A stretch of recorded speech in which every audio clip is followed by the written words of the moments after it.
Make sure I am off mute on my phone here. And I am. Make sure I'm off and everything's good on Blog Talk. What is up, all you freaks out there? This is Ryan, and I am here to do some supernatural news. And I mean, some of it's not news. Some of it's most is a history lesson. But yeah, we're just gonna talk for a little bit, talk about ghosts and stuff for as long as I feel like talking. I was gonna have CR Zarn on the show with me today, but he is not feeling good, so I'm flying solo today. Hope everyone's having a great day. It is Thursday, July 27th. It is National Lipstick Day.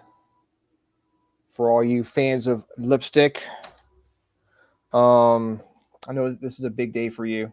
Oh shoot, he's right there. We'll go ahead and add. There you go. Hey man, what's happening? Hey man, I thought you weren't feeling good. Yeah, I got nothing else to do. Couldn't resist, huh? Right. Well, welcome. I'm glad you could join me on National Lipstick Day. I know this is a big holiday for you. And Victory Red. Yeah, it's hopefully people can take time out of their busy day, big celebrating day to chat with us or watch the show on National Lipstick Day. Go put lipstick on a hog, perhaps. Yeah, exactly. It's also, which I don't have to tell you because you already know this, but it's also Barbie in a Blender Day, which again, huge holiday. I'm surprised people even bothering going to work today because it's such a big holiday, man. Just call it a day and hang out at home. I know, especially since the Barbie movie just came out last week, and now I wonder if they planned it that way. You know what? It's like, you know what? They could have. Because they have Christmas, Christmas holiday movies come out in December. Hmm. They're like, we should release the Barbie movie in July because that's Barbie in a Blender month. And I cannot go anywhere, you know, without seeing decorations for Barbie in a Blender day. Right. And it's getting ridiculous because you start seeing the stuff like the little blenders with the Barbie heads in them all the Yeah. way in like May, and you're like, oh my god, seriously? The Barbie Blender 2000. Yeah. And it's like people complain about Christmas coming too early. I mean, come on now. It's like you have Easter and then boom, they already start putting out Barbie in the Blender stuff. They really got to start, spacing them out a little bit. Right. What did you think of the Barbie movie? It was pretty good. I mean, it's one of those things where it's got a message in it, and some people think it was very feminist and stuff, and it, I thought it had a kind of a, you don't want too much of one thing or too much of something else. Right. You kind of want it in the middle, and people who want to find faults in it will find faults in it. I mean, my only thing is it didn't really make sense, but it's right. It's a Barbie movie, so I'm not looking to solve world problems with it. But now, did you happen to catch any of the Lego movies when they came out? Oh yeah, I've seen them all. Yeah, I really liked the Lego movies. A buddy of mine drugged me to the first one. Hey, we sit in the theater, and I'm like, dude, really, Lego? But it was actually pretty good. Yeah, they've got like a dry sense of humor, and like the jokes are funny, and it's not trying to be what it's not. It's a Lego movie, so it's gonna be tongue in cheek type like situations. And the funniest part for me, as far as the Barbie movie, was Ryan Gosling as Ken. I thought he made me laugh out loud a few times with the stuff he was saying, and taking like the very worst of masculinity and like putting it like up to like 1,000 notches, So right. you got to go into it with a sense of humor. You can't take it too seriously.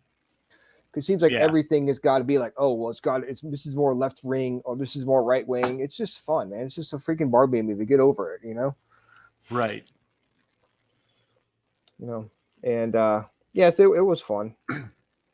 I went to Food Lion today after I dropped off RJ, and I was walking down the aisle. I went to go get RJ some zero sugar Sprite, right? Yeah. And I passed by this gray bottle, and on the gray bottle it said Diet Right on there. And I was looking at it and I'm thinking, I don't know anybody who has ever bought Diet Right before. It just seems to always be there. And it's like, I'm saying I guess people do buy it, but it was just I don't know. In my head, I'm like, who buys Diet Right? Right. I haven't had that in the longest time. I think my aunt may have bought it. I think I've had it, but it is not that good. No, I mean it will do in a pinch, but yeah, if you're really thirsty, someone has a Diet Right and hands it to you and it's cold, you'll drink it. Diet Right cola. Oh, let's see here. Let's find out. Let's read the Wikipedia on Diet Right. Right. Diet Right is an American brand of no-calorie soft drinks that was originally distributed by RC Cola Company.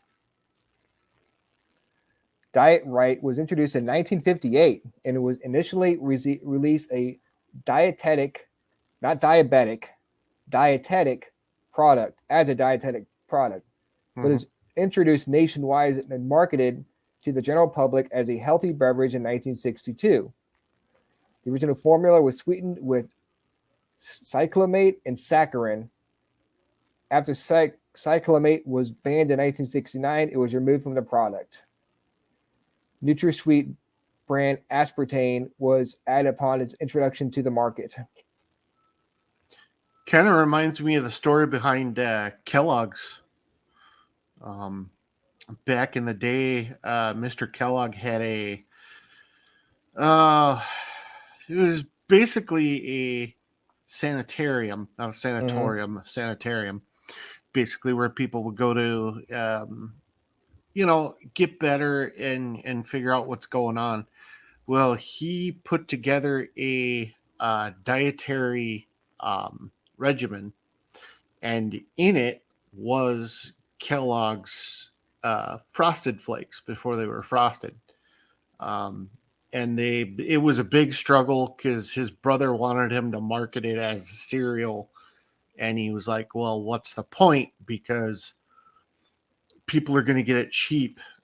It's actually part of a medical diet. I don't want to release it, but it got released as a cereal and does millions of dollars worth of revenue every year. So yeah, that Kellogg's guy, he wanted to keep people from having sex. So they were like, if you follow this regiment, and if you eat boring things, and he'd have these corn cakes, and they would, I guess the brother ended up breaking up the corn cakes and adding milk to it, and that became the cereal. Yep. The guy was like, "Oh shoot, I got something here," and it was no, this is not what it's meant for. There was actually a guy that worked in that kitchen that thought he could figure something out, and that's where you get Post and Grape Nuts. Was the gentleman that worked? Oh yeah, he stole kitchen. He was like, "Oh well, let me see this." Okay, right. I like this idea. I'm going to go ahead and take this and go do my thing over here. And that was a little sneaky of him. Right. Says Diet Right is now owned by Keurig and Dr. Pepper. Huh. Interesting. You get a Keurig K-Cup. Let's see if I can find a Diet Right commercial. I haven't seen one of those in years. Let's see here. I'm going to do one.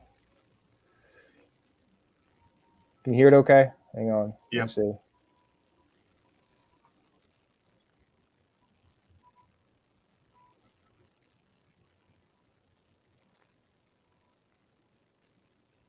Geez, that had to be like what, late 70s, early 80s? Or 60s even?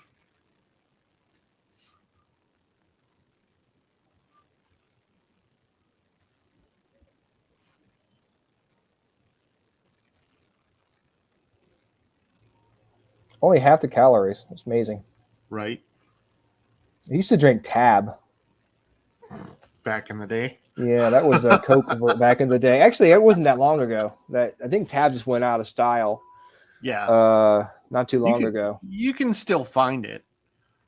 I bought it because I'm like I know my aunt used to drink Tab. Mm-hmm. So there would always be a case of Tab at the beach that she would bring with us on our family vacations, but and it would always be there, and they would just kind of pass it by. And then one day I was like, I'm gonna try this. Old school. They used to be like Tab drink machines. Like Tab was the thing back in the day. But I mean, I don't know. Maybe with the invention of Coke Zero, which was Tab was a Coke product. Mm-hmm. And they have Diet Coke, and like, why would we buy Tab if I can get Diet Coke, or if I can just get Coke or Coke Zero or whatever? So, I guess like the nostalgic in me was like, we got to get some Tab just to try it. It's like old school joke cola. You can't find that anymore. No, exactly. And I think they brought it back, but it wasn't the same. Yeah. They didn't put all the caffeine in it and stuff. And you can find Surge. You used to be able to find Surge at Burger King. Love Surge. I think of what other drinks or clearly Canadian. I guess that's back. They brought that back. I remember as a kid, so there was Surge, but on the other side of it, there was one called Kick in a Can. Kick in the Can. Kick in a Can. Yep, that was good. I remember that. They used to have these. What are these? They're Four Locos, I guess they're called. I guess they still have those. Yep. That was an energy drink and alcohol mixed together. Four Loko can get a little dangerous. God, I used to be crazy, man. I used to play beer pong at my house and fill up with Four Loko. That was interesting. Or like get a bottle of Steel Reserve. Do you ever touch Mad Dog 2020? I've touched it. God. Sometimes I miss those days where you can just fucking drink and not care. Right. There was this thing called this malt liquor called Old English, right? Yep. And there was a derivative of it called Old English Panther. And it was like I would drink it and I would just, it'd be obliviated. I'd be gone. Gone. Where am I? What am I doing? Exactly. Just sit there and just drink and, mess around on YouTube or whatever. Now I try drinking a beer and like halfway through it, I'm peeing every 5 minutes. So. Well, once you break the seal, there ain't no stopping. No. And that's the thing. Even when you want to go to sleep, it ain't no stopping. So you're ready for bed. I'm so tired, and you're like, oh God, I gotta use the bathroom again. The joys of getting old, huh? Oh my God! If you want to call it a joy, that's certainly not what I would call it. Right. Yeah, so I'll go out and I'm like, I want to buy a beer, man. I want to get said. I'll go for months without drinking. I'm like, well, I have like an urge to drink a beer, so I'll go out. I bought a 6-pack of Miller Lite the other day, and it'll probably sit there in my refrigerator for the next year. Yeah, I used to drink a lot, but alcoholism runs on my family, so I've kind of stepped it back. But yeah, I mean, I'll go over to my parents' place and we've got a drink fridge over there, and every now and then, I'll reach in and take one of my dad's IPAs. That's all he drinks. Mm-hmm. Yeah, I mean, I like one of those and I'm done. Those have really, really high alcohol content in them too. I feel like when I drink something like a Sam Adams or one of those dark beers, like you said, IPA or something, I feel like I feel it more. And right. I'm more of a light beer. Don't really like the heavy stuff, and right. And I like getting to the edge of being drunk. Like when I was in college, that's when I would drink the Old English and the Mad Dog 2020 because I was partying. I was in school. Right. But once I got out, it was, had the family and stuff. I would drink more like PBR, but I'd drink like 4 or 5 of them or something like that. Enough just to give me a nice buzz, but never like room spinning, sloppy ass drunk. Something to just take the edge off. Yeah. But nowadays it's like, man, I really don't see the point. Yeah. No, we had a friend of ours that, I'm 39 and he partied like in his late 20s. He partied like he was still in college. I mean, he'd have house parties. They'd run till like, I don't know, 4 or 5 in the morning. And it looked like Jonestown the morning after, people just passed out everywhere. Yeah. And I think he finally quit. But for me, it was like, I was partying hard through my 20s, but I hit 30 and it's like, okay, well, time to adult. Plus it's harder to recover when you get older. Yeah.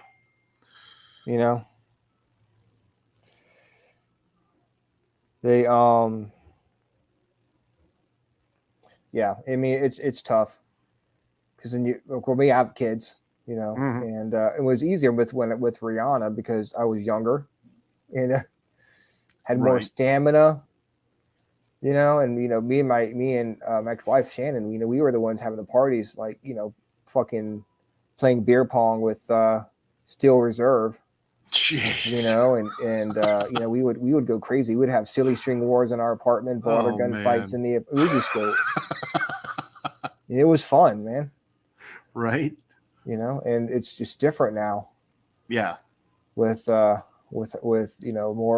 I don't say more mature, because that would be a lie. More tired would probably be the more accurate description of how I'm feeling right now. Right. So we were going to talk about supernatural stuff. I promise. We just kind of go off on tangents about diet right and drinking alcohol. Yes. You know what I'm gonna do? I'm gonna buy a bottle of Diet Right, and we're gonna start drinking it. They have the Tide Pod challenges on TikTok. I'm gonna do the Diet Right. You young kids, I'll show you a challenge. I'm gonna drink a bottle of Diet Right. Right. Hashtag diabetes. Yes. Good old Wilford Brimley. Now they have the dumbest challenges. Yeah. On TikTok. You see that one challenge they have where they go on a boat, right? They go super fast, and the challenge is to jump off the boat while it's going really fast. And people are breaking their necks as soon as they hit the water. Okay, that's stupid. Yes. Yeah. What is the challenge to not die? I mean, that sounds like right. See how many vertebrae you can snap in one go. Yeah. Yeah. One guy, 32 years old, with a family on a boat. He did it, and he killed him in front of his kids, wife and kids. I mean, I've done rescue jumps from a boat, but that's at low speed. Yeah, but you also know what you're doing. Right. You know how to hit the water. Yeah. And I'm sure they're just falling out. They're just falling out the boat and hitting the water and breaking their necks. Right. And it's like, why? Because I have to think about these, like we were talking about earlier on the show on Monday. If you do the same thing everybody else is doing, how are you going to stand out? If everyone does something, like I watched when the Grimace shake came out from McDonald's, people were doing the Grimace TikTok trend. Well, basically, they drink a Grimace shake, and then they film themselves spitting it back up again, like Grimace is killing them or something. But there are like 50 million of those videos. And it's like, it's always the same thing. So it's like, how are you going to stand out? Yeah. So if you do something stupid like that, you're doing it for what? Maybe 100 views, and no one's going to like that. No one's going to be like, oh, well, thumbs up for that. And you're not directly getting money from it. No. That's the sad thing about the world we live in now, is that, people are craving to stand out, craving to be different, craving that fame. Mm-hmm. So they'll do whatever they feel is necessary to get that fame. Right. Or get that video that makes them stand out. So they'll get a bunch of followers, and they'll have people, they'll get sponsors, and they'll get, they'll get money that way without really having to do the work. Right. I mean, but the more extreme they get, the better, more of a chance they get to, maybe get a sponsor or something. That's really kind of a sad state of affairs. Yeah. Meanwhile, we're over here struggling to try and get monetized, and yeah, that's what I'm doing, making that the ultimate sacrifice and buying a bottle of Diet Right, because something I have to do. I mean, somebody has to do it. There's probably like a warehouse full of Diet Right. Well, you do the Diet Right, I'll get the tab, and we'll make it work. Nice. If you can find a tab, that'd be awesome. Diet Right, some kind of, it's like some kid, how they have the conspiracy theory that like mattress stores are like a front for laundering money. That's what Diet Right is. It's like some kind of mafia thing. And I shouldn't talk too much about it, because I might get offed. Yeah. Jimmy Two Toes might make a visit, and you might go disappearing. I might go swimming with the fishes. If I don't show up, Tuesday night, you'll know where I am. Right. I'm wearing my cement shoes. I missed with the Diet Right cartel, and shit went down. Right. So if your Shit live stream went goes down. black, we know what happens. Exactly. Yeah. Whatever happened to Ryan? Oh, he lives for the wrong people. They should do something. They should do like, it would be a fun challenge, like do the do your dishes challenge or clean your room challenge on TikTok. That's hard because nobody wants to do that. No, because that's not fun. The be a good person challenge. Right. Yeah, we need more of that in the world. Yes, we do. So I told you I'd find a train story. And we're going to talk about trains. The haunted Churchill Tunnel in Virginia has a bone-chilling history. Tunnels and superstitions seem to go hand in hand. There are many people who feel a sense of foreboding when entering a tunnel. Hang on 1 second. I'll be right back.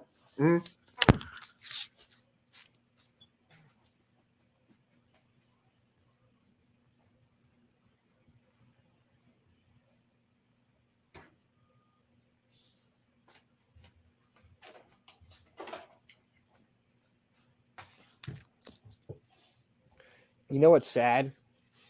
What I've replaced drinking beer with? Drinking bubbly flavored water. That's what I've replaced beer with. That's. Yeah, I'm on that kick too. Zero sugar, zero. You got a little bit of flavor to it. I'm drinking zero sugar diet or zero sugar Coke right now. But I needed something to I just bought the bubbly from Food Lion, so I'm trying to get it to cool off in the refrigerator. But I know I have some Coke Zero here. Right. So that's why I need something to clear my throat when I'm doing a story. Built in the 1870s as a Chesapeake and Ohio Railway tunnel, this landmark has been associated with tragedy and ruin. Here's more of the haunted Churchill Tunnel, which still exists today, but has been blocked off for safety reasons. So here's a picture of it here. I wonder what that says right there in the middle. I don't know. I can't read it. Yeah, I don't know. The railway was motivated to reach Collis P. Huntington's new coal pier in Newport News, which is near the coast. The construction of the tunnel was almost immediately problematic. Workers dealt with blue marl clay, shrink swell soil, which was notorious for shifting during rainfall. 10 lives were lost to cave-ins before the tunnel was even completed. On October 2nd, 1925, the tunnel unexpectedly collapsed as a work train was passing through. 4 men were killed and the locomotive was trapped inside the tunnel. 1926, I guess that's what that thing said in the middle of it. Right. The east end of the tunnel can be found north of Williamsburg Road near 31st Street, just below Liberty Terrace. While sealing the tunnel ensured that no more trains would be risk of the collapsing structure, cave-ins continued to be an issue. The east entrance, this is where people usually go in right here. Oh, okay. So one end is open so you can get in there. Yeah. Well, it can get farther in, but it's still sealed off. So, right. The Virginia Historical Society has expressed interest in recovering the train from the enclosed tunnel. However, there are concerns that doing so might cause further damage. Given its tragic and complicated history, it's no wonder that the Churchill Tunnel is associated with paranormal activity. In fact, it's even associated with the fabled Richmond vampire. According to an urban legend, there was a supernatural twist to the collapse of the tunnel. Supposedly, workers who went to rescue the train and its workers reported seeing an unearthly creature with jagged teeth standing over the destruction. I saw that thing about Facebook charging $4.95. Could you go ahead, Ryan? The creature then fled the scene and returned to its gravesite at Hollywood Cemetery, marked by the name of W.W. Poole. Researchers believe that this vampire was more likely to be a railroad fireman who had suffered burns. Have you seen the haunted Churchill Tunnel in Richmond? What are your thoughts on this fascinating and tragic landmark in the Dominion? So I think it's more like urban legends associated with the tunnel. Right. Well, and like they said there, it's probably not a vampire, but it was probably either the engineer or brakeman that. Yeah. Because we're talking about live steam there, and if you have a cave in, who knows what kind of damage was caused to the boiler, and a very important thing about boilers, which the layperson wouldn't know, is they live off of water. If you rob water from the boiler, there's something called the crown sheet, and that's where the top of the crown sheet, there's a little cavity in there, and that's where the water turns into steam. Well, if you rob the crown sheet of water, that's where you will get deformations and explosions.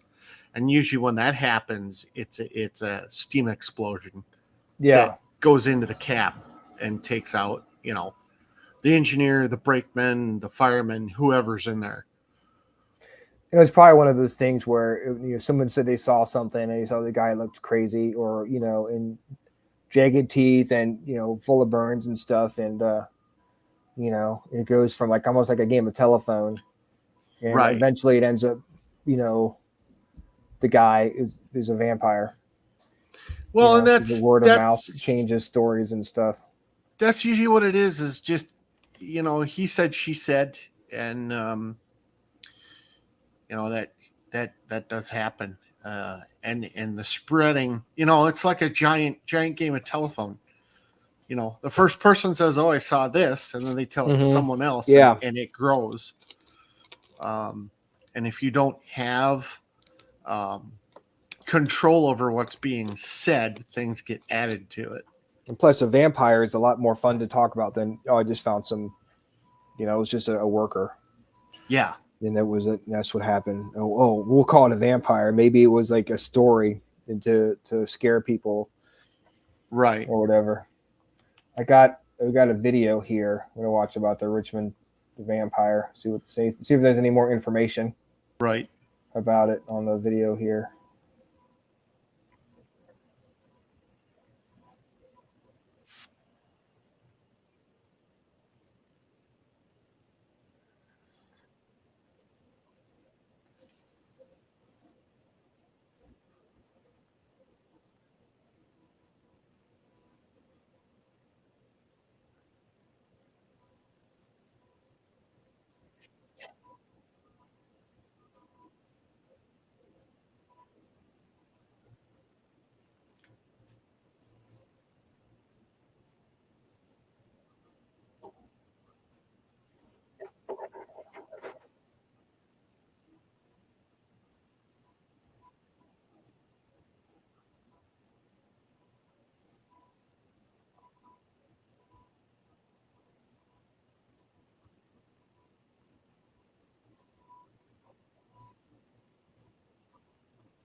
That picture of the tunnel was showing me that there's a lot of water infiltration there. Yeah.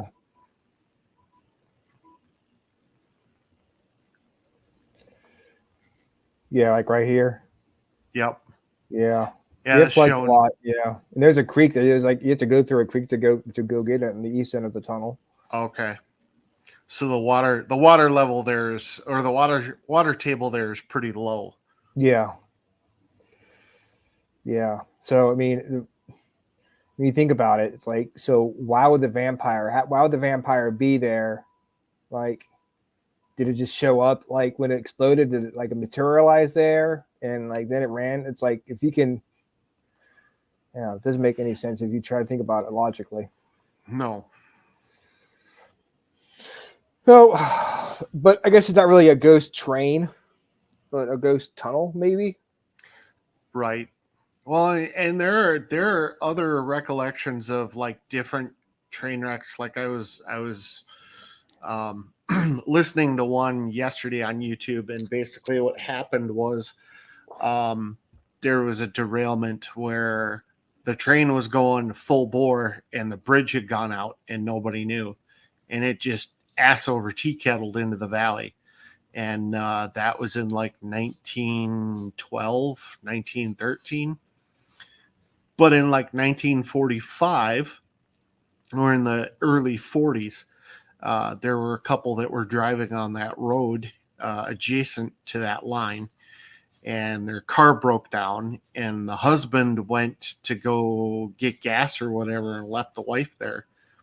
And while she was standing there waiting, she saw this train go by, an older train go by, and she saw and heard the derailment and heard people, screaming and yelling. And she ran over and she saw all these cars laying in the valley. And then she heard a car pull up.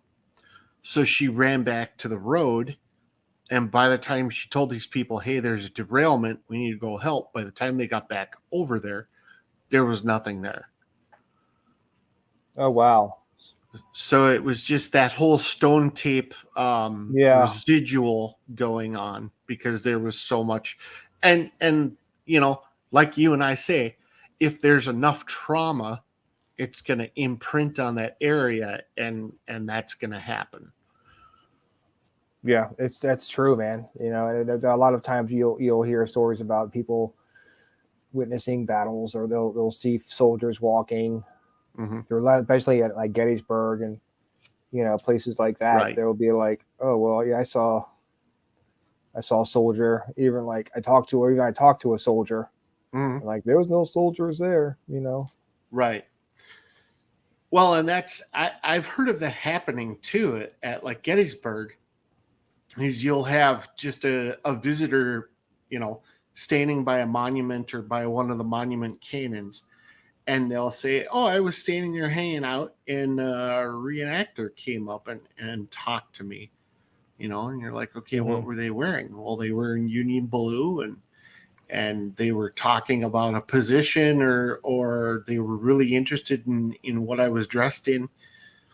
And then, they'll tell that to somebody, and they're like, 9 times out of 10, they'll tell that to a park ranger, and the park ranger's like, are you sure it's a reenactor? Because we didn't have any reenactors in the park at that time. And yeah, it's usually just, it was such a traumatic event that their lives ended so abruptly that if it's a live haunting, they don't know that they're gone. They don't know that their life had ended. And if it's a residual, it's just because it's an imprint. It's an imprint of that tragic event because it was so horrific that it keeps playing. But usually, in my mind, with the not the residual, but the active, usually in my thought is that it was such a traumatic death that they don't know that they're gone. And they're going about their business. Yep. And it's sad. you know. Right. But on a lighter note, I know you were talking about wanting to go to King's Dominion because I went there with RJ the other day, Right. and it's a really fun park. It was a Cedar Fair park, but now it's no, it is Cedar Fair Park. Okay. It used to be like Hanna-Barbera land, and it's Smurfs and like Yogi Bear. Yeah. They kind of went belly up, and then so Paramount took it over. Mm-hmm. So it's they did lots of like Star Trek rides and stuff like that. So now it's a Cedar Fair Park. So there's Okay. a lot of Snoopy, like Snoopy Planet Snoopy and Yep. stuff like that. So But I would start.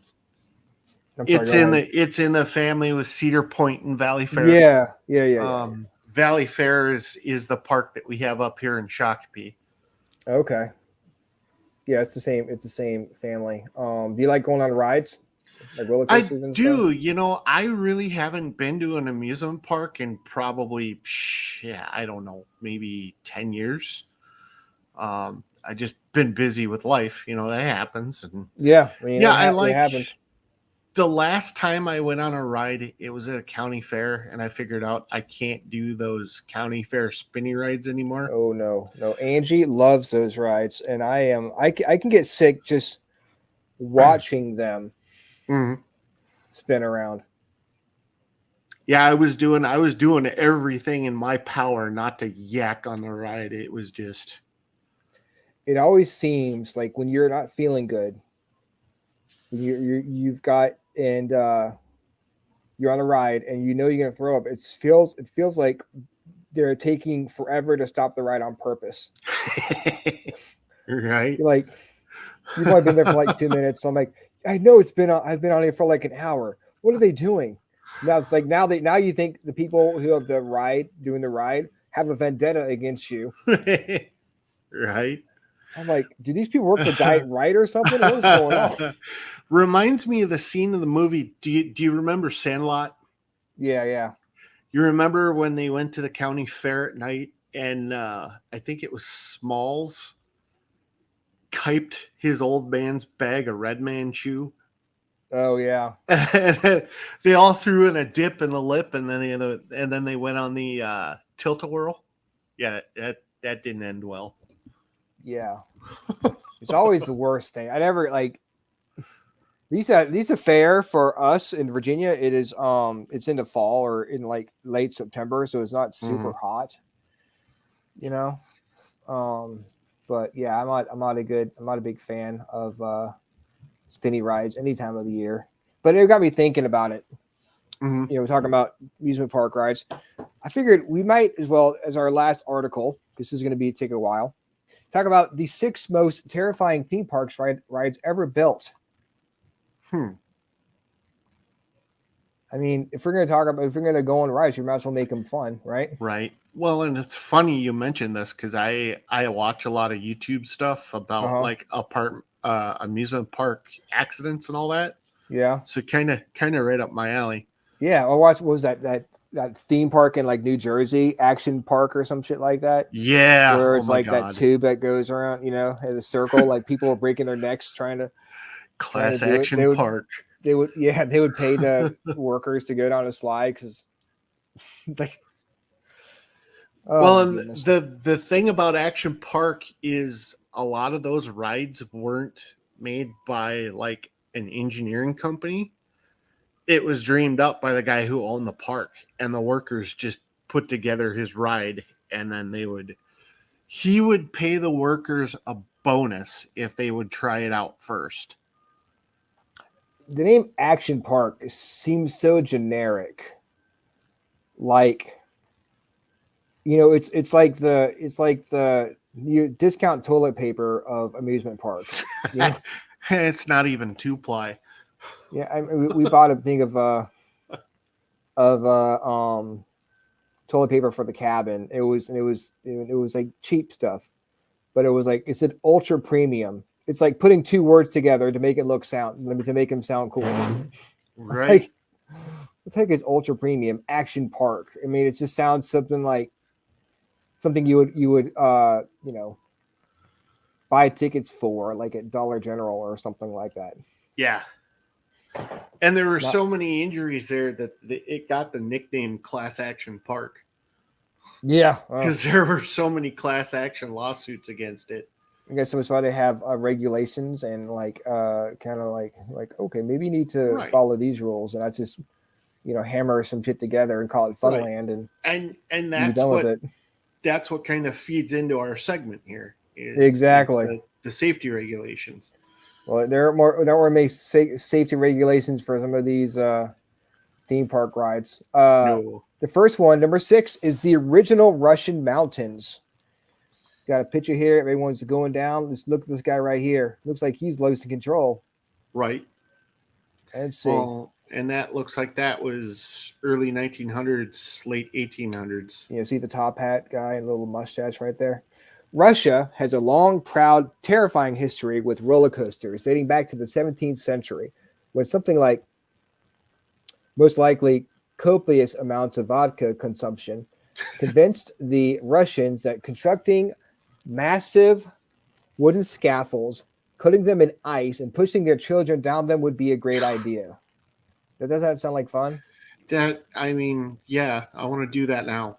You're living in Minnesota. You might be able to pull that off. Right? Russian mountains are basically giant, nearly 5 stories tall slides built from the most rudimentary materials possible. Even the sleighs were made entirely out of ice. Well, that's interesting. This is the sort of ingenious yet utterly unlikely contraption you expect to find in an episode of the Flintstones. Riders would climb up the rickety staircase and fling themselves down on frozen toboggans, which often came complete with purposefully placed bump at the end just to jar your groin a bit more. Jeez.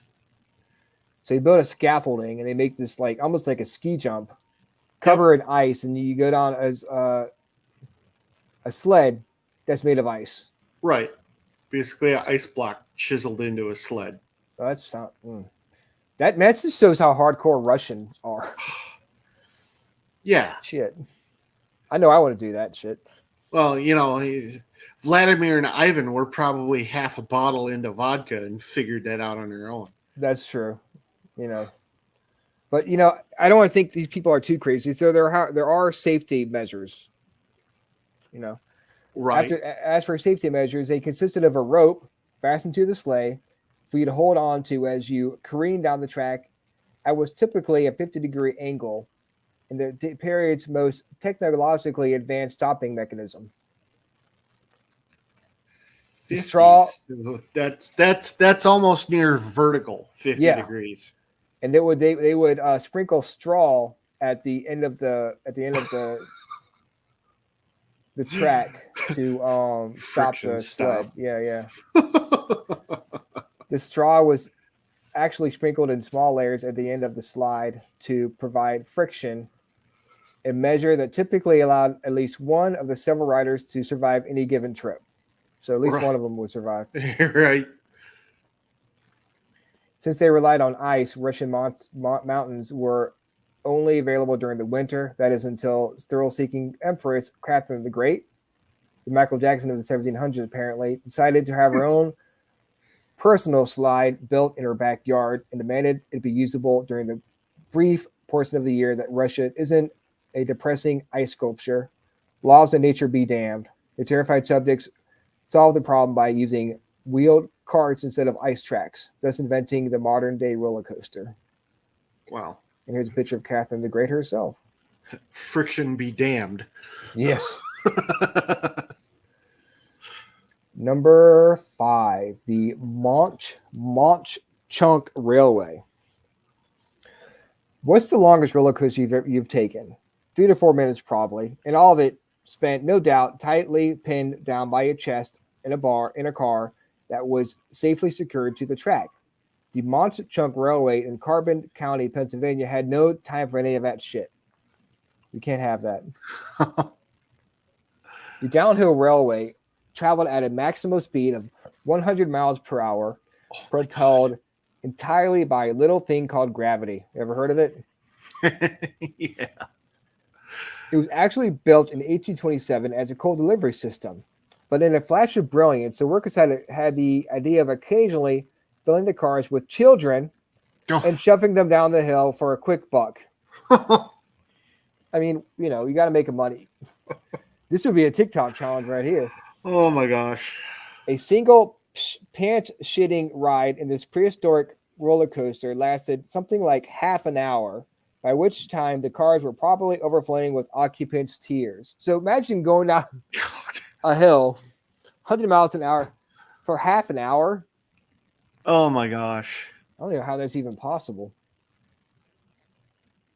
This created one of the most amazingly intense and dumbfoundingly stupid public attractions of all time, especially considering that the mere ability to secure the car to the track was still some 100 years away from being invented, meaning that the railway was not so much a roller coaster as it was, in the words of roller coaster historians, a runaway train.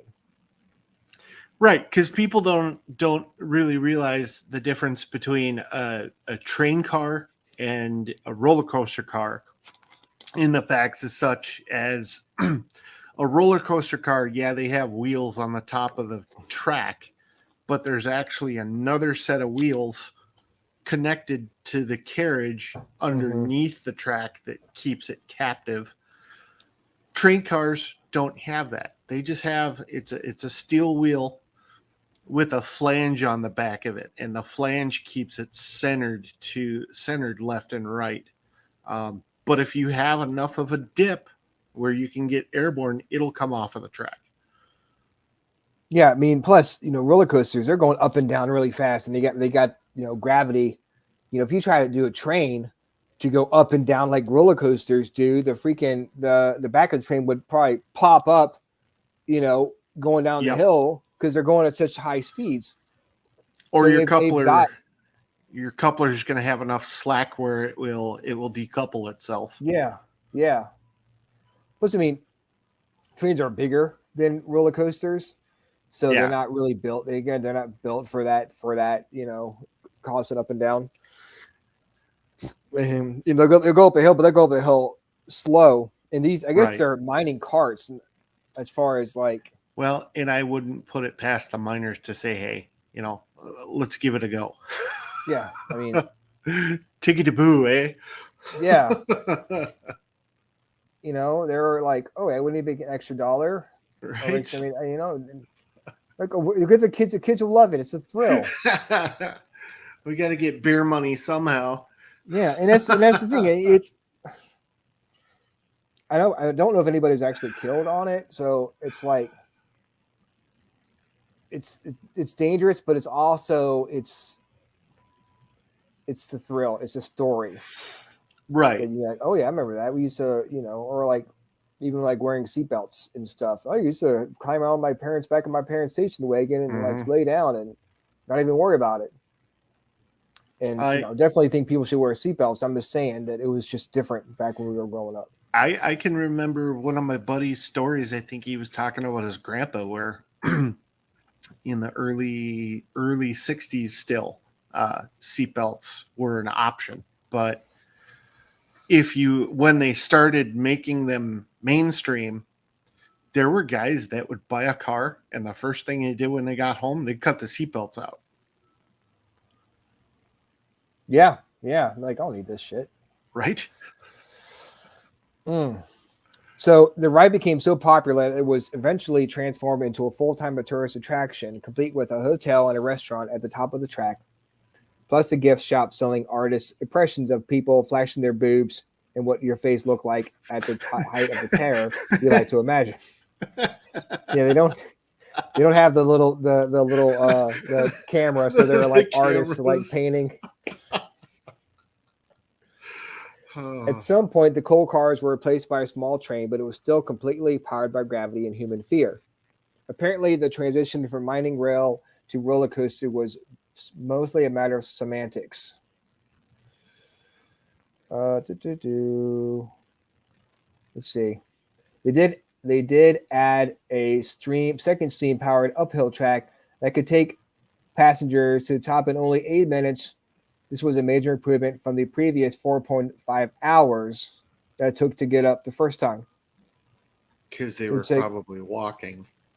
Oh, yeah, probably.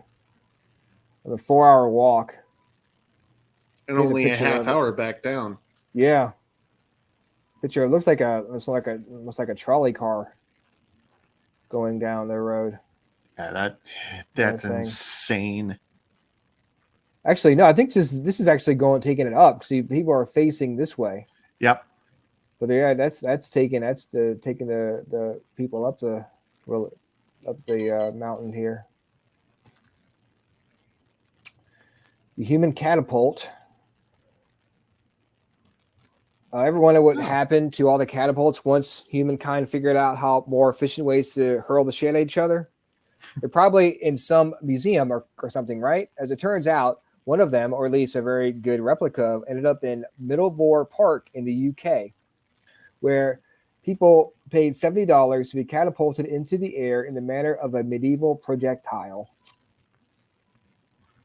The human trebuchet, as they called it, launched unprotected, unsecured patrons more than 75 feet into a freestanding net suspended between giant poles. This allowed park visitors to recreate the experience of being a plague-ridden corpse in the Middle Ages. Too many variables that'll go wrong there. There's a little variable right there. Right. In 2002, the trebuchet proved to be exactly as safe as it looks when one man tragically missed the safety net.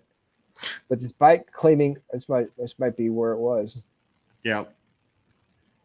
But despite claiming one life and causing at least one person serious injuries, the deadly attraction, presumably closed now, actually became a huge hit in Japan. This is the part where we act surprised. Let's see. Is there a video to watch? No, doesn't work. Error. Oh, the SCAD Tower. A ride near Dallas, Texas is so terrifying that it's literally being used to learn more about the nature of fear. It wasn't made by scientists, mind you.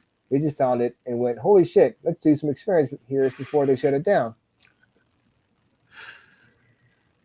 I think I've seen this before. The attraction is located at the Zero Gravity Thrill Park, which we're pretty sure might be the sketchiest looking amusement park ever. At first glance, it appears to be little more than a series of puzzling metal structures, but as you get closer, you learn that each of these structures has a clear purpose, scaring the shit out of you.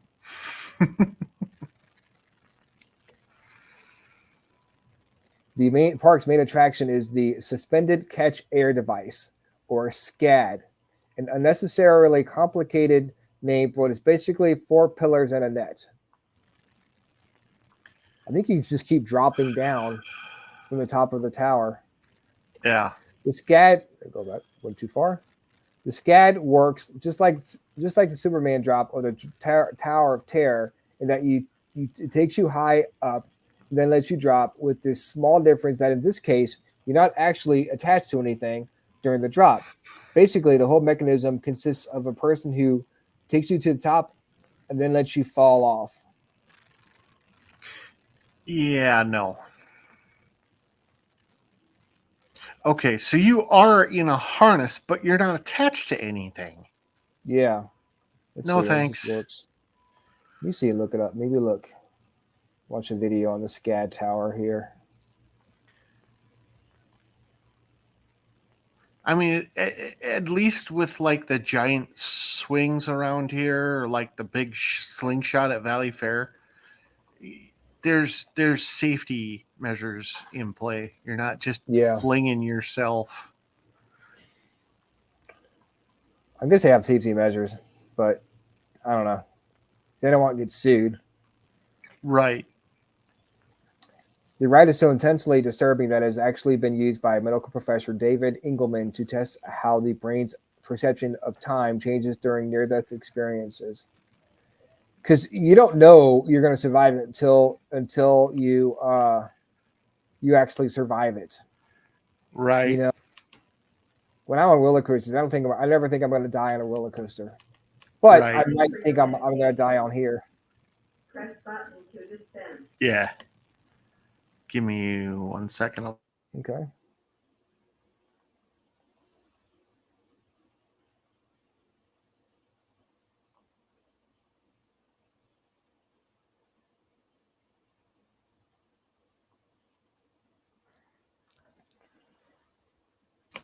Yeah, and I'm back. Number 2, The Terrible Trio. The 1920s was a great time for roller coasters, but not so much for the people riding them. Apparently, not killing people wasn't as much of a priority back then as mentally scarring them for life. A prime example of this comes in the Terrible Trio of roller coasters designed by amusement park tycoon Harry G. Traver. There he is, good old Harry G. right there. The trio consisted of the Cyclone in Ontario, Canada, Lightning in Revere, Massachusetts, and another cyclone in Fort Lee, New Jersey.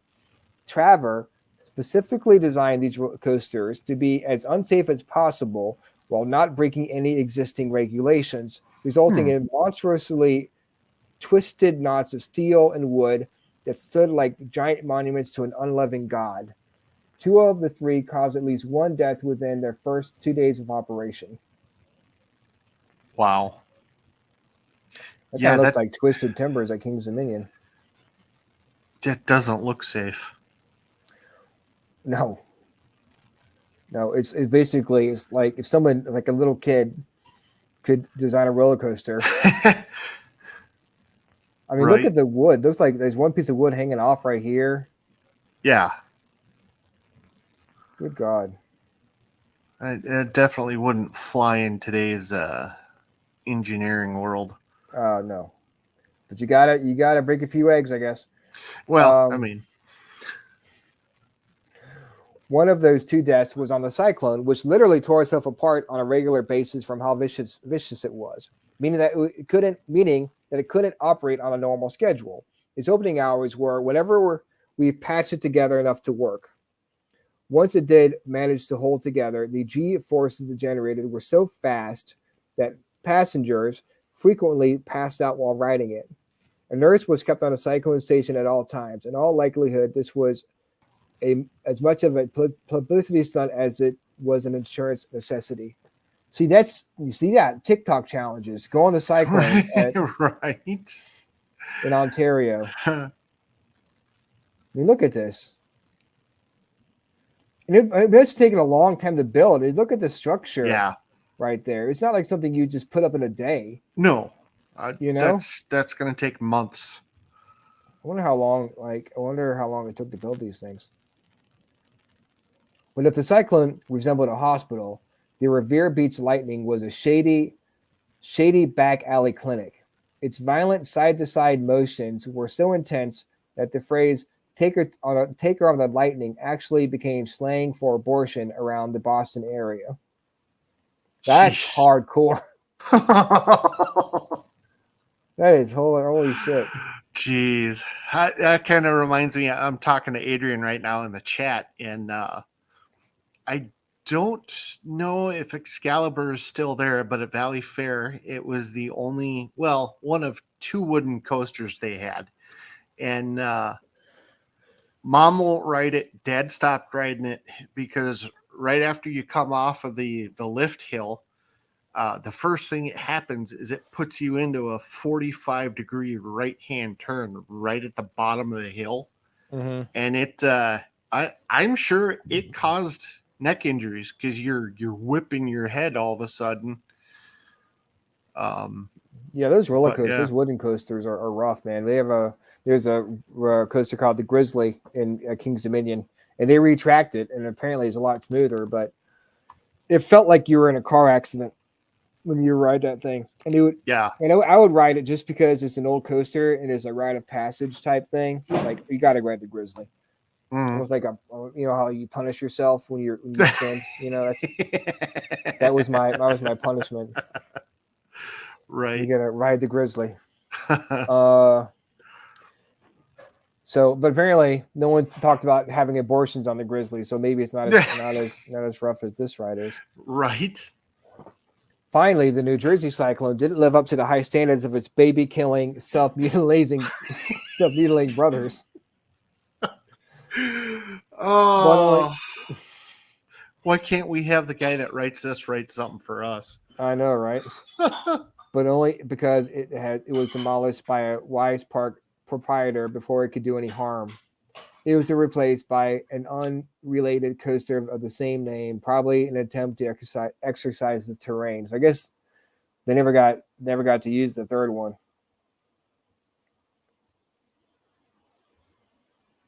And number 1, Action Park. There we go. There we go. Action Park is one of the most infamous ideas ever to come out of New Jersey, and that's counting those who currently broadcast on MTV and VH1. It's hard to believe that it really existed, and yet the evidence is undeniable.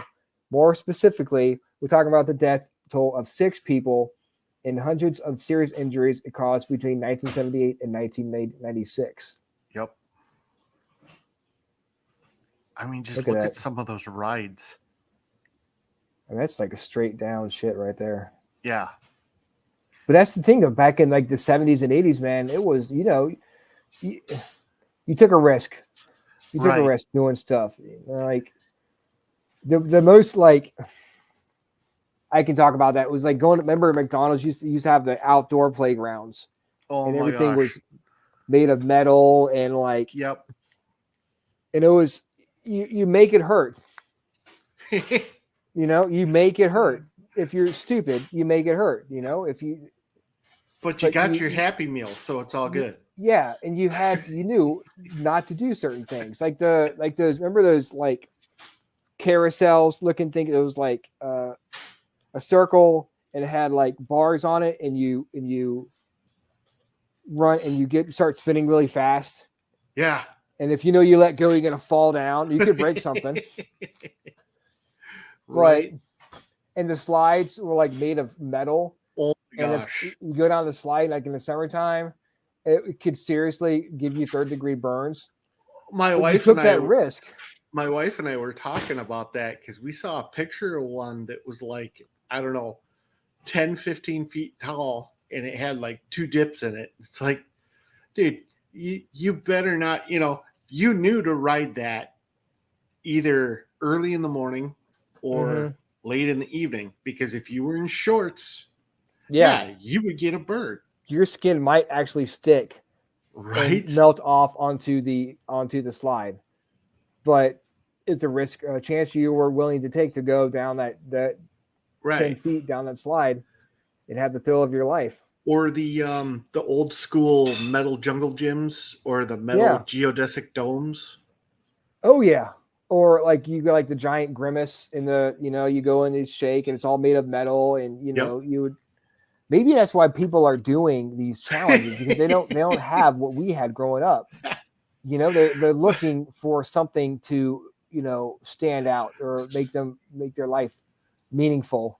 Oh, it's like I told someone the other day, I grew up in the mid 80s and the freaking garden hose didn't kill me. It just made me better. Oh yeah. Drinking out of the garden hose, not freaking washing your hands every 5 minutes. Right. It's just a different way of life, man. It's crazy. Just as long as I'm not saying that, right. As long as you can hear your mom calling you. Just as long as you're home before the street lights come on. Exactly. And obviously these parks like safety, like Action Park, they had to take some safety measures and stuff, but but it was at the expense of riders' health and life in some points. Yeah, exactly.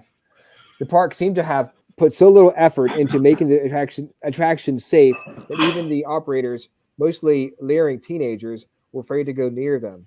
Take, for example, the infamous Cannonball Loop, a massive water slide which sent riders out of an insanely long drop straight into a loop nearly 15 feet in diameter. Yep. That's just like something like kids would put together in their backyard. There was one guy, I was reading about this. There was one guy that didn't have enough energy or inertia to make it around the top on the loop. And he fell out of the top in the middle of the loop and paralyzed himself. And they had to cut it open to get him out. God. The amount of force built by such a loop was easily enough to break bones, as evidenced by the bones it broke, and also the time when a crash test dummy was put through the slide and came out in 3 pieces. As a reminder, crash test dummies are specifically made to be difficult to break.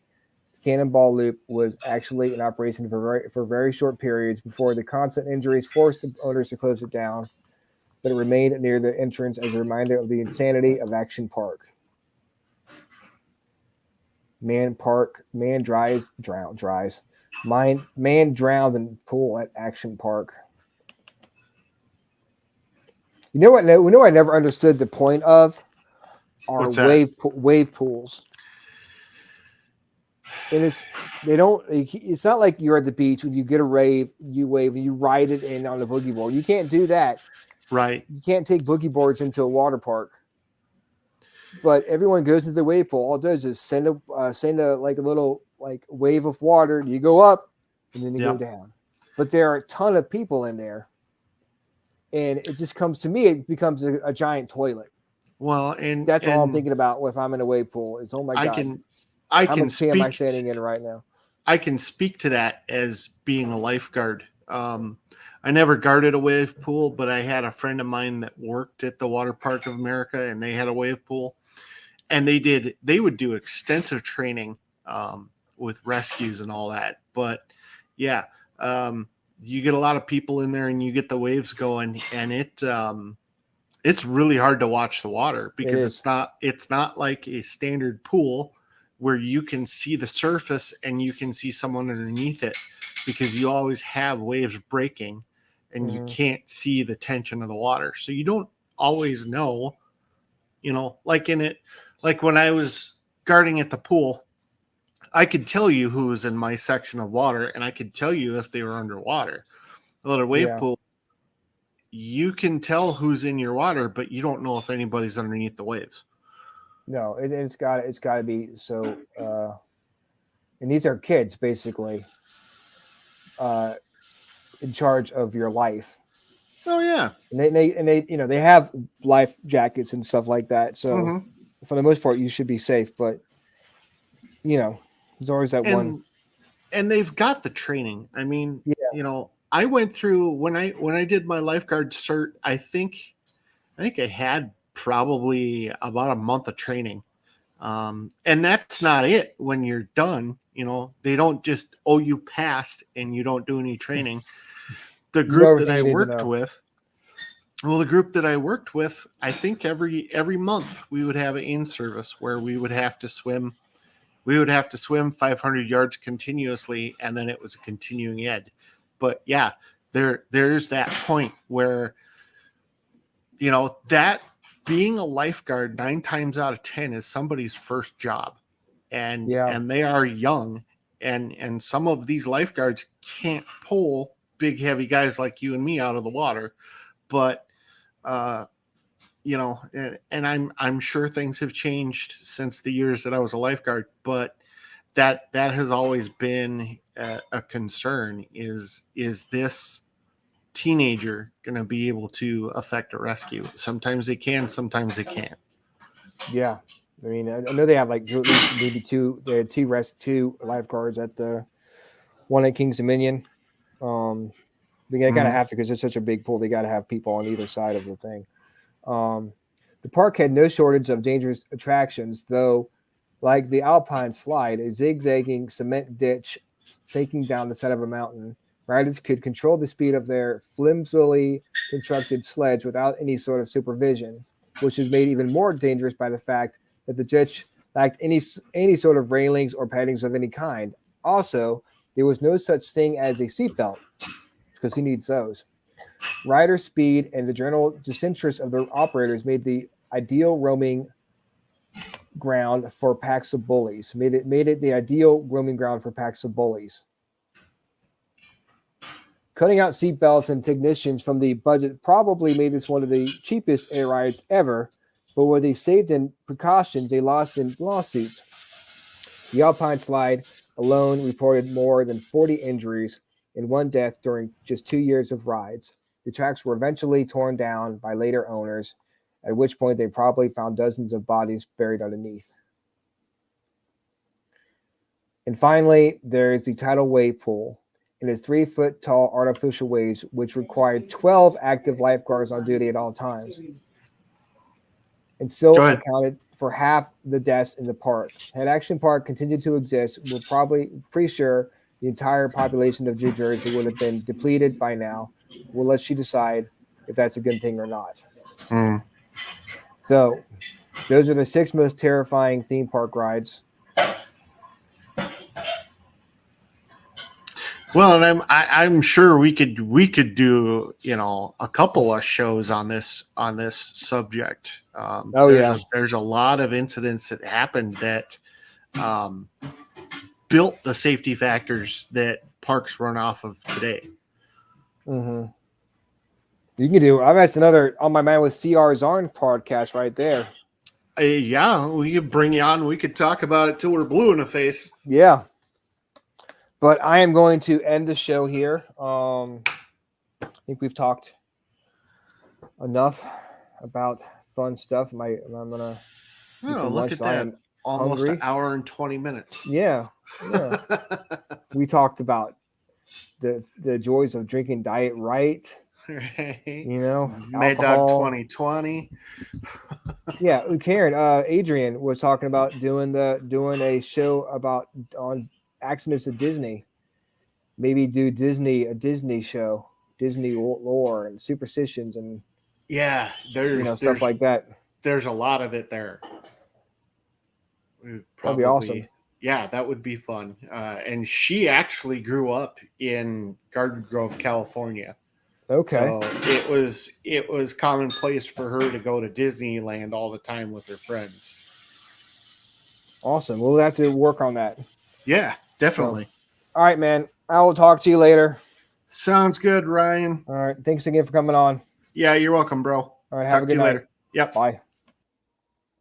All right. Thank you guys for tuning in. Hope you have a great day. And I will see you Monday. Don't forget to turn into On My Mind with CR and Adrian tomorrow night. I think they're talking about forest, like a park rangers with Doc Zarn. And CR has his train show on Saturday as well.